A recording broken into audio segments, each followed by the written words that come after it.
Hey guys, today we'll be taking a look at the 2022 governor's map based on the polls that have been released. And basically, we have seen polls come out of almost every single state in which there is a gubernatorial election in this November. There really are only a handful of states without polling data as of this point in time. So we're just going to get straight into it, starting off with the state of Oregon. This is a state that the Republicans are doing surprisingly well in, and Democrats may actually be worried about the state of Oregon now. Tina Kotek is behind 2 points against Christine Drazan, and this is because, of course, Kate Brown will not be running for a third term, as she, of course, cannot do that. But Betsy Johnson, an independent, currently has 19% support, so she is splitting the liberal vote with Tina Kotek, and that has made it so that, according to the latest poll, Christine Drazan is actually ahead for the GOP.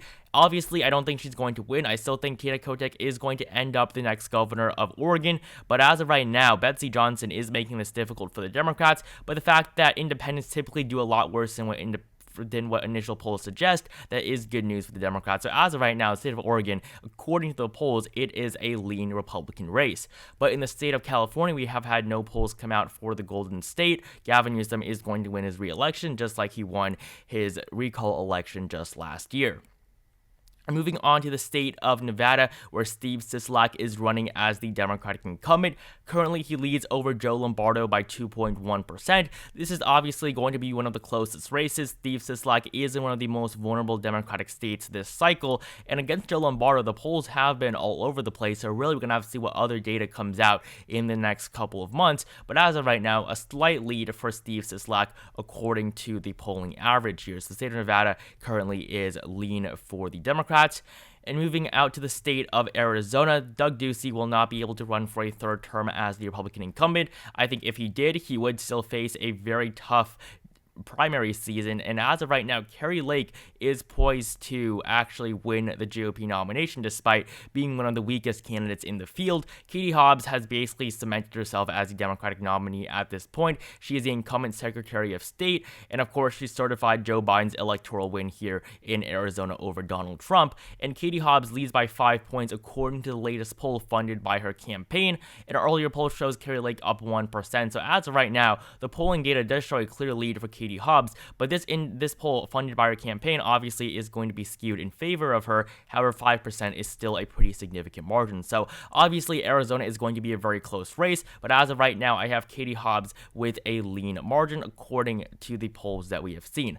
Now, in the states of Idaho, Wyoming, South Dakota, and Nebraska, all 4 of these states we have seen no polling data from, but they are all going to be very solid for the GOP. In South Dakota, Kristi Noem did only win by 3% in her previous election. However, this time around, she is going to win South Dakota by a much stronger margin there. So all 4 of these states, no polling data. However, these are 4 of the most Republican states in the entire country.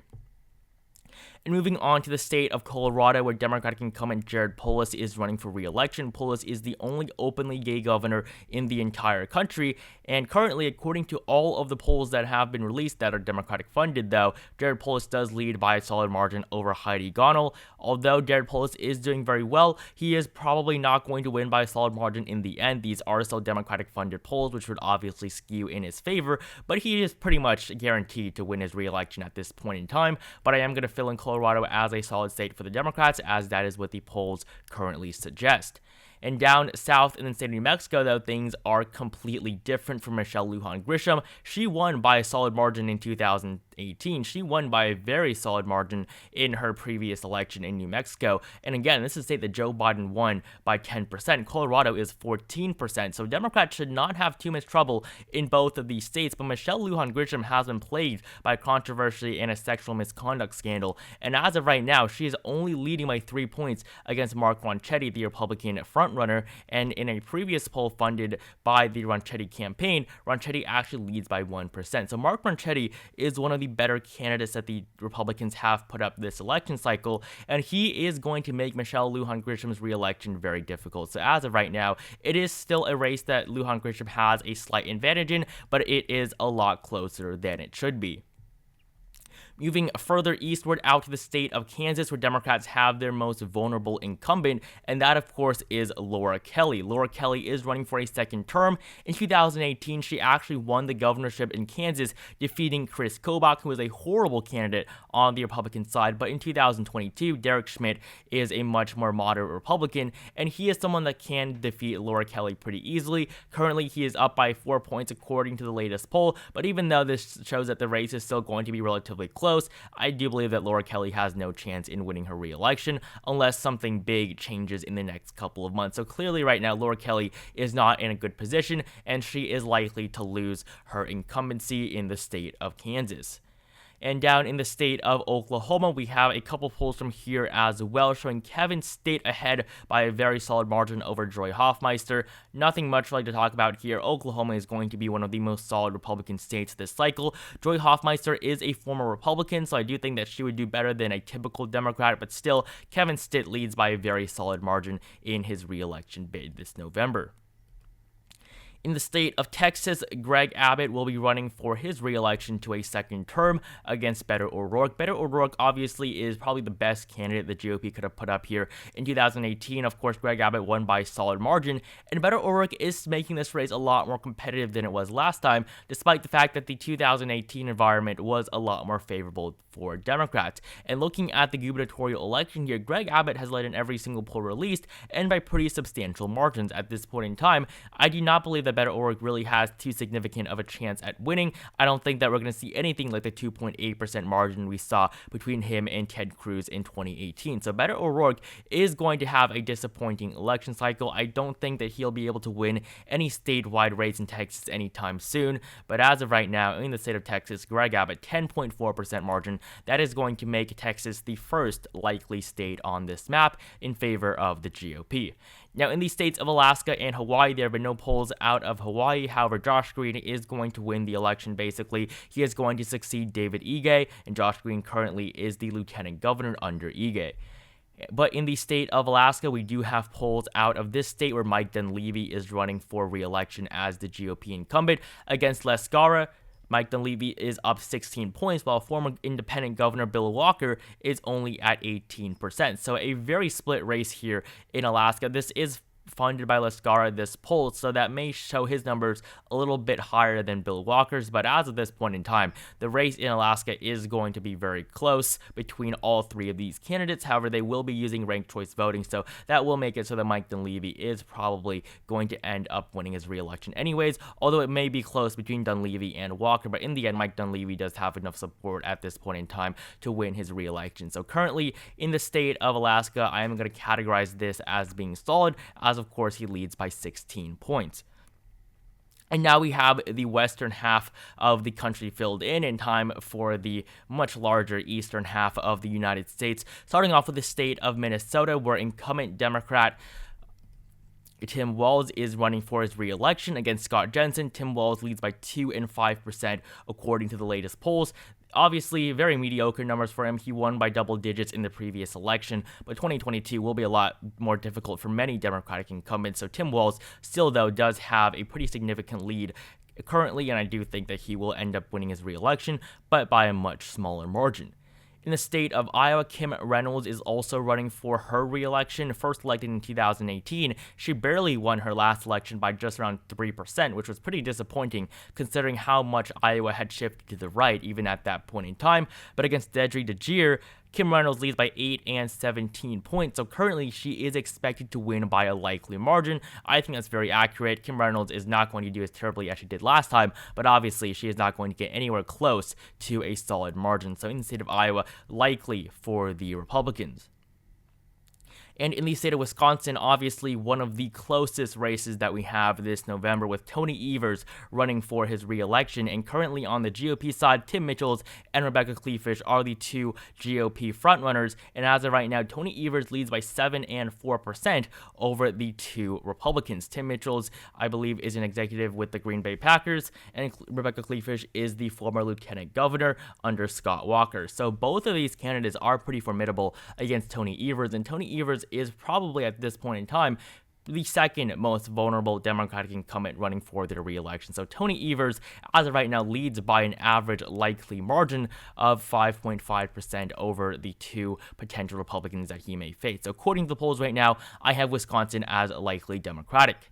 And down in the state of Illinois, where J.B. Pritzker is running for his re-election, he currently is leading by 28 points against Darren Bailey, and I think J.D. Pritzker will do relatively well. Of course, in the 2018 election, she defeated Bruce Rauner by a margin of 16%, and Rauner was the Republican incumbent elected in 2014. So J.B. Pritzker, I don't think is going to have too much trouble winning his re-election in Illinois.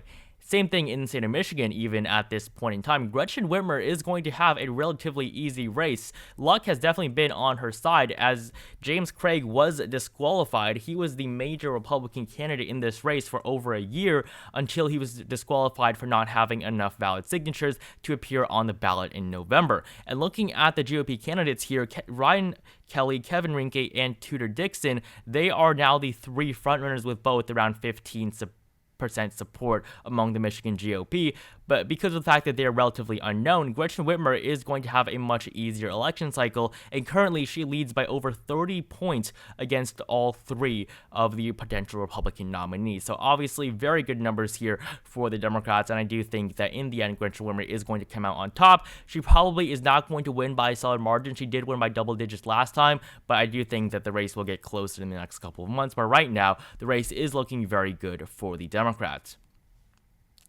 And moving on to the state of Ohio, this race is going very well for the GOP. Mike DeWine did face a pretty tough primary challenge against Jim Bernacchi, but Mike DeWine has come out on top, and in the only recent poll against Nan Whaley, Mike DeWine leads by 16 points. This is an independently sponsored poll, so Mike DeWine is in a good position for his re-election. I think that he is a much better candidate than Jim Bernacchi would have been. Mike DeWine is a lot more moderate, definitely not in the very pro-Trump wing of his own party, and that is going to make it so that he will still get the Republican vote, but also votes from a lot more independents than what Jim Bernacchi would have gotten. So Mike DeWine is currently set to win his re-election in the state of Ohio to a second term.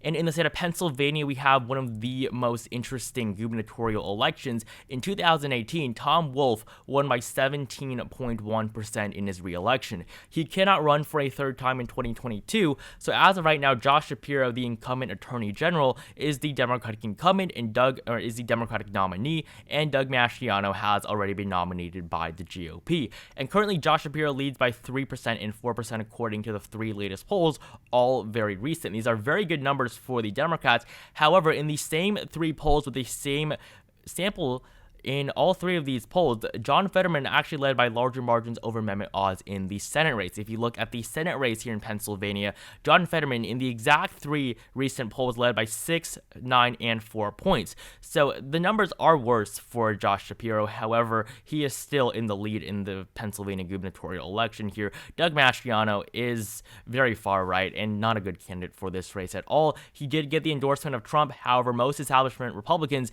did not want him as the nominee. So Josh Shapiro right now is in a very good position in Pennsylvania. Currently, you have it as being lean for the Democrats because of, obviously, the lean margins that we're seeing in three latest polls. In Maryland, there have been no polls that are released, but that race is pretty much going to be solid for the Democrats, as Larry Hogan is no longer running for re-election for the GOP, which means that there's no really major Republican in Maryland that can actually win the gubernatorial election.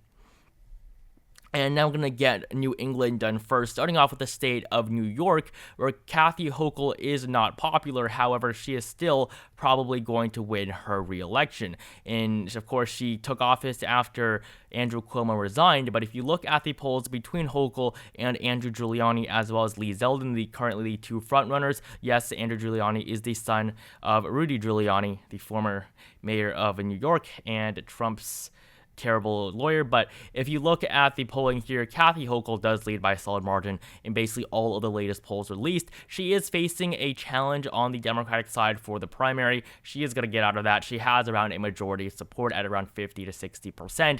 But as of right now, the GOP primary is still a toss-up, but Kathy Hochul is leading by solid enough margins that she's pretty much going to win her race anyway. So in the state of New York, that is going to be very solid for the Democrats. We have no polls out of Vermont or Rhode Island. Both of these states are going to be very solid for either party. So Rhode Island is going to be solid for the Democrats, although the margins may actually be a little bit lower than 15%, but we'll just have to see. In Vermont, though, Phil Scott is going to win by a very solid margin. Now, in the state of New Hampshire, though, this race is obviously one that is going to favor the GOP, despite Vermont being a little bit more of a Democratic-leaning state typically. But Chris Sununu is going to be running for a fourth term, I believe, and here with so many solid polls showing him ahead, he basically has no chance of losing at this point against Tom Sherman. Chris Sununu is going to win his re-election by a very solid margin another time. In 2020, of course, he won by 30% in New Hampshire, despite Joe Biden winning the state by 7%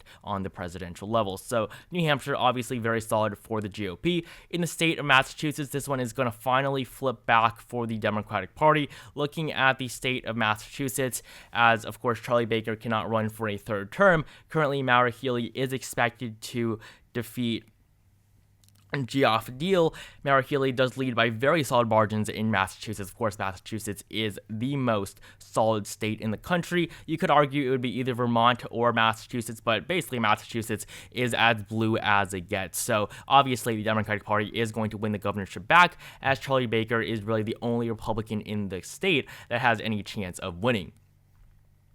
And moving down south a little bit to the state of Connecticut, where Democrats are running Ned Lamont as the Democratic incumbent. In 2018, he ran against Bob Stefanowski, and this race was relatively close. Ned Lamont only won by 3.2%. However, in his re-election this November, I do think that he will do much better. He currently is polling a lot better, and as of right now, he is in that likely range. I do think that he can win by double digits pretty easily, but really we're just going to have to see. I think that it will be somewhere around 10% for the margin for Ned Lamont. And now we have the southern United States. This is the only region that we have left. We actually have no polls in the states of Tennessee, Alabama, or South Carolina. However, Kay Ivey is going to win a re-election in Alabama. We have in the state of Tennessee, the Republican incumbent being Bill Lee. And finally, in South Carolina, Henry McMaster is going to win his re-election to a second full term. And so the final three states left, Arkansas, Georgia, and Florida. Arkansas, obviously, very solid for the GOP. Looking at the polls here, Sarah Huckabee Sanders leads by 30 points over Chris Jones, who is currently expected to win the Democratic nomination. So Sarah Huckabee Sanders is in a very good position, and she will likely be the next governor of Arkansas. Of course, she was the former press secretary to Donald Trump at the beginning of his term. So Arkansas, very solid for the Republicans. In the state of Georgia, we have a very competitive race again. However, it probably will be less competitive than it was last time. In 2018, Stacey Abrams versus Brian Kemp. Brian Kemp came out 1.4% ahead. But in this race here, 2022, Brian Kemp actually leads by 6.3%. As the incumbent governor, Brian Kemp is going to have an easier time winning his re-election, and the polls do suggest a slight 5 to 7% lead for Brian Kemp overall. So Stacey Abrams is currently expected to lose. I think that she can still do relatively well, but at this point in time, she is pretty vulnerable. I think that she is not going to do anywhere near as well as she did in the previous election. 2022 just is not the best year for Democrats in general. So in the state of Georgia currently, it is going to be likely for the GOP.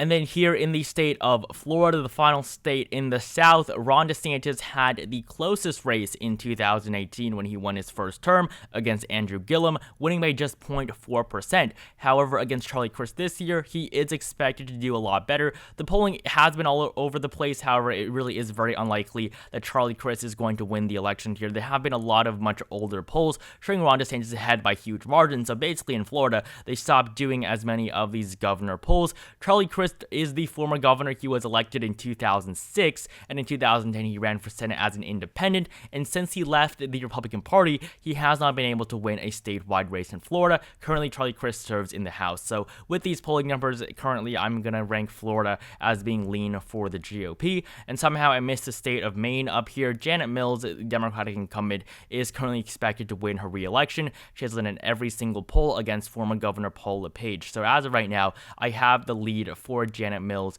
in the state of Maine, most likely by a lean margin. So this will give the Democrats 23 governorships, 27 for the GOP. This is actually up one from what we saw after the 2021 elections, where Democrats only had 22. I do think, though, that Democrats are still going to win in Oregon. Many of these other races like Wisconsin, Arizona, Nevada, and even New Mexico are still very highly contested. So we're really going to have to see what happens with the polling numbers in the next couple of days. So this is not my final prediction or anything like that. This is basically just the numbers that we're seeing in each of the gubernatorial elections based solely on the polling numbers that have been released recently. So thank you guys so much for watching this video. Make sure to like it down below if you enjoyed. Comment down below how you think the 2022 gubernatorial elections will go and which races you think will be the closest. Subscribe to my channel if you have not. Join the Discord server link at the very top of the description below, and I will see you guys in the next video.